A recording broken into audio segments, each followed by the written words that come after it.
Mapapagod, pero hindi susuko. Alam mo ba na may dalawang uri ng pagod na pwede mong madama? Una, yung pagod na itutulog mo lang at pagising mo, okay ka na. Pero may isang uri ng pagod na talagang kakaiba. Yun ay ang pagod na hindi nadadaan sa pahinga. Isang pagod na magpapahiwatig kung gaano kabigat ang mga problema mong daladala. Pagod na magpapanginig ng mga luha sa mata. Pagod na magdidikta sa'yo para sabihin ayaw mo na.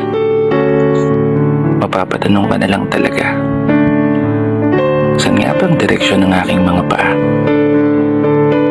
Mga paang tila pagod na sa kakahakbang. Mga paang ngimay na sa kada tapak sa baitang ng hagdan. Isang hagdan na magdadala sa akin patungo sa isang palapag na pinapangarap ko. Mapapagod pero hindi susuko. Magpapahinga pero hindi hihinto. Para sa pamilya at para sa pangarap, palaging pipiliin na magpatuloy.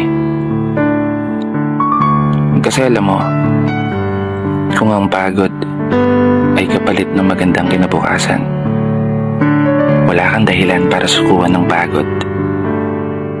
Wala kang dahilan para hindi ka bumangon. Wala kang dahilan para tuluyang magpalamon sa pagod na magbibigay sa iyo ng mga hamon at pagsubok na susukat sa iyong katatagan at kagustuhang makaahon, kagustuhang umasenso at kagustuhang magtagumpay at tuluyang makamtan yung magandang buhay na gusto mong mapasa kamay. Kaya naman, tatagan mo ang mga paa mo at tibayan ng loob sa iyong paglalakbay at umasa kang kalakip ng bawat pagod ay may masaganang buhay na naghihintay. Sige, umusad ka. Dito na nagtatapos. Kaya isang pagpupugay para sa lahat ng mga tao na patuloy sumasabay sa hamon